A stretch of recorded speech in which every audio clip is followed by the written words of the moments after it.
स्वरूप के सौंदर्य पर 33 कोटि देवता न्योछावर हो गए।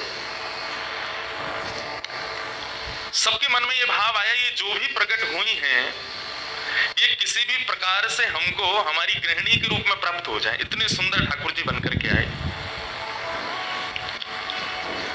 चंद्रमा भी पीछे पीछे चल रहे हैं, शंकर जी भी पीछे पीछे चल रहे हैं, ब्रह्मा जी भी पीछे पीछे दौड़ रहे हैं, वरुण आदि आदि जितने भी देव हैं सब मोहिनी पर ऐसे लट्टू हुए कि एक बार हमको देख भर ले, एक बार केवल हम पर दृष्टिपात कर दे, उसी मात्र से हमारा कल्याण हो जाना है। ऐसा ठाकुर जी का स्वरूप। परंतु उन 33 कोटि देवताओं में एक देव ऐसे हैं जिनका मोहिनी के प्रति ऐसा कोई दुर्भाव नहीं था, और वो देव थे सूर्य। सूर्य ने जब मोहिनी के सौंदर्य को देखा तो उनके मन में भाव आया, इतनी सुंदर, इतनी सुकुमारी, इतनी कोमल, इतनी मधुर। सबको तो लगे हमारी पत्नी बने, लेकिन सूर्य को लगे मेरी बेटी बन जाए, मुझे पुत्री रूप में प्राप्त हो जाए। जब सूर्य के हृदय में ये भावना उत्पन्न हुई तो मोहिनी ने कटाक्ष नेत्रों से सूर्य की ओर देखा, बाकी किसी को देख ही नहीं रही है, और देख करके केवल ठाकुर जी ने उनको इशारा किया। बोले तो आपकी ऐसी इच्छा है? सूर्य बोले जी भगवान, मेरी बहुत अभिलाषा है कि आप पुत्री रूप में मेरे यहाँ पधारो।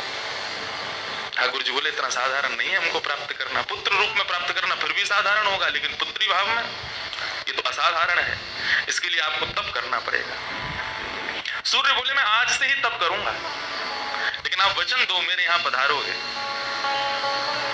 और इसी रूप में पधारोगे। मोहिनी ने कहा यदि मैं तुम्हारे भजन से प्रसन्न हुई, यदि तुम्हारी भक्ति में, तुम्हारे प्रेम में प्रबलता हुई, मोहिनी 33 कोटि देवताओं को मोहित करती है, लेकिन तुम्हारे भजन के प्रभाव से मैं जब तुम्हारे यहाँ अवतरित होंगी तो मोहिनी को भी मोहित करने वाला रूप धारण करके आऊंगी। मोहिनी जिसने तीनों लोगों को अपने रूप पर न्योछावर कर दिया, वो मोहिनी भी जिस रूप को देख करके मोहित हो जाए, वो रूप आएगा आपके यहाँ पर। वही सूर्य वृषभानु जी के रूप में प्रकट हुए, और जब वृषभानु जी के रूप में प्रकट हुए, उससे पहले एक राजा के रूप में भी आए थे, तब भी इन्होंने तपस्या की थी, लेकिन ठाकुर जी नहीं पधारे। जब वृषभानु के रूप में प्रकट हुए तो इन्होंने ठाकुर जी का यजन करना बंद कर दिया, ब्रह्मा जी का यजन प्रारंभ किया।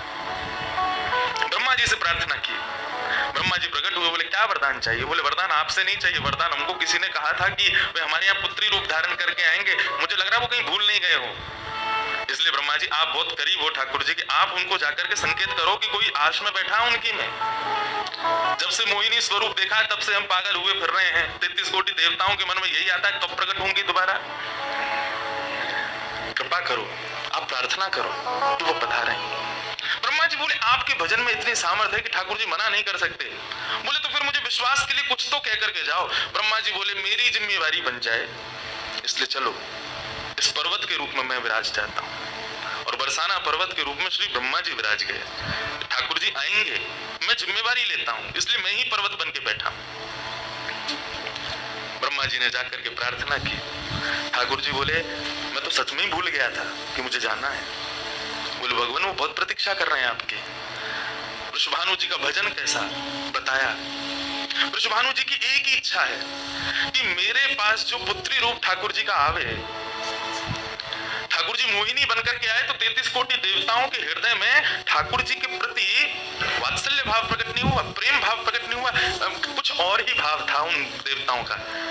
वृषभानु जी कह रहे हैं कि मैं ऐसी पुत्री पाना चाहता हूं जिसको देख करके काम नष्ट हो जाए, काम का भी मर्दन हो जाए, सामने वाले के हृदय में एक दिव्य प्रेम प्रकट हो, निष्काम प्रेम, अनकंडीशनल लव किसे कहते हैं, इसका प्रसाद पूरी दुनिया को देने वाली ऐसी पुत्री मेरे घर पधारे। स्वार्थ सिद्ध प्रेम सब करना जानते हैं, लेकिन निस्वार्थ प्रेम किसे कहते हैं, वो ठाकुर जी का वो शक्ति स्वरूप ही सबको बता सकता है। ब्रह्मा जी की प्रार्थना हुई ठाकुर जी से। ठाकुर जी अपने वैकुंठ में विचरण कर रहे हैं, विचार कर रहे हैं कैसे करूं, नंद यशोदा के यहाँ भी जाना है, देवकी वसुदेव के यहाँ भी पुत्र बनना है, पहले से ही 4 मम्मी पापा है हमारे, अभी 2 मम्मी पापा और कैसे बनाऊं, 6 माता पिता। तब ठाकुर जी विचरण कर रहे थे, तभी एक खंभ में मणि, उस मणि में ठाकुर जी ने अपना प्रतिबिंब देखा। ठाकुर जी अपना प्रतिबिंब नहीं देखते, क्यों? बहुत कम देखते हैं। जब श्रृंगार आरती होती लाल जी की तभी इनको प्रतिबिंब दिखाते हैं, और उस प्रतिबिंब में भी इतने इतराते हैं महाराज, उसमें भी स्वयं को देख करके खुश हो जाते हैं, वाह मैं कितना प्यारा लग रहा हूँ।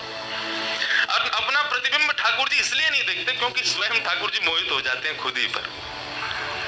जैसे ही ठाकुर जी ने स्वयं का प्रतिबिंब देखा, प्रतिबिंब देख के आगे बढ़े, लेकिन ठाकुर जी मन में विचार करने लगे, मुझे सबके स्वभाव प्रिय है, लेकिन अपना यदि देखूं तो अपना प्रतिबिंब बहुत प्रिय है। जब स्वयं को देखता हूं प्रतिबिंब में तो ऐसा लगता है कि मानो जो सबको मोहित कर रहा है वो स्वयं को जब देखे तो खुद भी मोहित हो रहा है, क्योंकि प्रतिबिंब कभी झूठ नहीं बोलता। प्रतिबिंब का ये स्वभाव है, आप जैसे हो वैसा आपको दिखाता है। ठाकुर जी ने जब प्रतिबिंब देखा, अपने उस प्रतिबिंब स्वरूप को ठाकुर जी ने स्थिर कर दिया, और स्थिर करके अब तो ठाकुर जी लाए महाराज लक्ष्मी जी की पूरी पेटिका लेकर के आए श्रृंगार की, और अपने प्रतिबिंब स्वरूप को ही उन्होंने श्रृंगार करना प्रारंभ किया। किशोरी जी के श्रृंगार का इतना भाव बताते हैं, किशोरी जी की नथ बेसर ऐसी, किशोरी जी के कान के कुंडल ऐसे, किशोरी जी के पांव की महावर ऐसी, क्यों ना हो, क्योंकि श्याम सुंदर ने श्रृंगार किया है।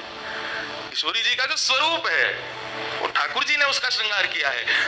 नारायण बैठे महाराज सिंहासन लगा करके अपने प्रतिबिंब का ही श्रृंगार कर रहे हैं। मोर पीछ हटाया, मुकुट उतार के दूर रखा, घुंघराले केशों को खोल दिया, नेत्रों में सुंदर सुंदर छोटा छोटा काजल लगाया, माथे पर एक सुंदर बिंदिया लगाई है, होठों पर निर्मल लालिमा लगाई है, गले में हार पहनाया, सर्वांगीण श्रृंगार किया, और लक्ष्मी जी की चुनरी ला करके जैसे शीश पर से चढ़ा करके ठाकुर जी ने थोड़ा सा जो श्याम रंग है उसको जैसे ही गौर वर्ण किया, वैकुंठ के उस प्रतिबिंब में से मानो जैसे सूर्य चंद्र का एकाकार रूप प्रकट हो गया हो, इतना तेज पुंज प्रकट हो गया कि ठाकुर जी भी अपने नेत्रों को छुपाने लगे।